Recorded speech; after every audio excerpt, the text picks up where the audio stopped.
is a big-time sport all over America, and nowhere more than here at the new Smyrna Speedway near Daytona, Florida. These stock cars are fine-tuned, expensive racing machines. The winners hit speeds of well over 100 miles per hour.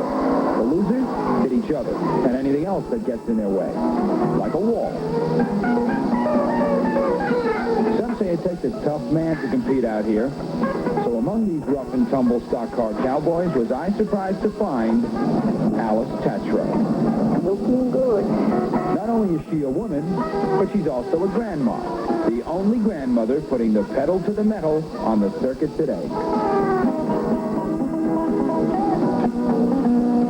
A few years ago, Granny got tired of knitting and decided to do something she had always dreamed about, becoming a professional stock car racer.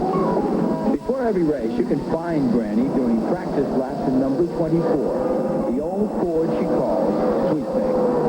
Her sponsor, not STP or Firestone, but the local donut shop. I spent a day with Granny and found out what real guts and determination are all about. You've been doing this now for 4 seasons. How many races have you won? I've never won a race in my life. Not one? Not one. Persistent. I hang in there, let me tell you. Does it bother you that you haven't won a race? No, not really. I have this big, beautiful trophy. It must be about 2.5 feet tall. It says Woman's Champion of the Year. Really? Yeah. And that's because I'm the only woman that's driving out there. They couldn't lose on that one. What about the other drivers out there at the track? Do they tease you a little bit? No, they never do. They never do? Come on, Granny, put your foot in it. She's the one out here that you try and pass first. And if you can pass her, you know you're doing good. She runs the race car harder than people think. So it's a challenge just to stay out there on that track with a lot of these guys when they're dropping down on top of you and running the outside. A lot of skill, a lot of timing. I don't think she's got an enemy in the world. Really? Yes. Work you out, run them, Grady. Granny started racing when the beat-up jalopy she was driving to work couldn't pass state inspection. So she turned it into a stock car. And since then, she set an all-time track record of 109 consecutive starts and finishes. Her stick-to-itness and consistency have won her a lot of loyal fans and respect from her fellow drivers. She finishes. A lot of us don't. We end up over the wall. When Granny Tatroe races, it's a family affair. How many kids can say they went over to see Grandma burn rubber at the track last weekend? The only one who never visits Granny at the track is great-grandmother Tatroe, Alice Tatroe's 86-year-old mother. Do you go and watch your race at all? Oh, no. You're not going to go tonight? Oh, no. Why not? Oh, I just stay home and pray for her. When Granny Tatroe invited me to participate in the tough world of high-speed danger and macho men, how could I resist?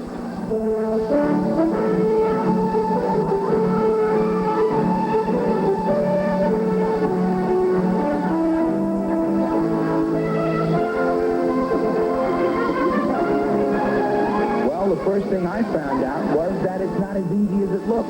You don't just get in and step on the accelerator. It's tough just getting into the car. Yeah. Like a horse. Now, how do you... Attaboy. Give me a push, Granny. Now, listen, hey, if you ever win a race, Granny, you might want to go for a second seat. Granny was nice enough to let me come along for a couple of test laps before the big Saturday night race. You get in there real quick. Are you ready for this? I was born ready.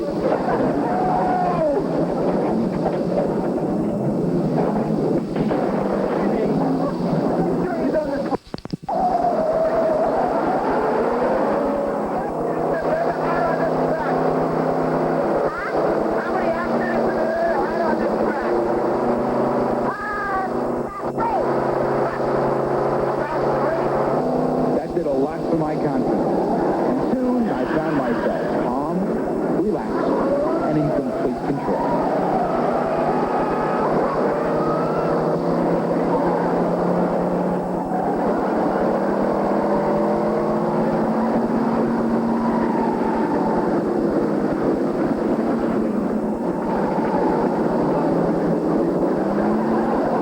I'm still not clear on this. Why do you do it? Why does a woman of your age, who could be living a much more comfortable existence, By a lot of most people's standards, is out there in the pits with the diesel oil, the fumes, the dirt, the noise, racing around in a car that could roll over at any moment, and you're out there hitting it for 109 consecutive starts. Why do you do that? Oh, well, it's a ball.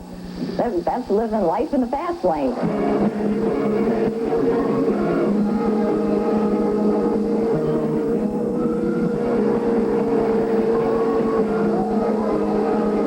As I watched Granny battle for position, it occurred to me that whatever happened in the race, she was already a winner. She's proved that it's never too late in life to realize your dream if you're willing to take a chance and make it happen. After all, there are no losers.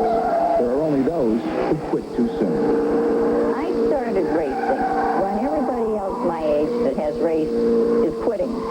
I'll never be a top racer, but I figured as long as my eyesight's all right and I can still throw a leg through the window, I'll keep on with it. I need to go through life and think when I got a lot older and look back and say, I wish I'd done that. If I was capable, I'd like to give it a try. Do you have a philosophy of life? You better do it while you can. And hang in there.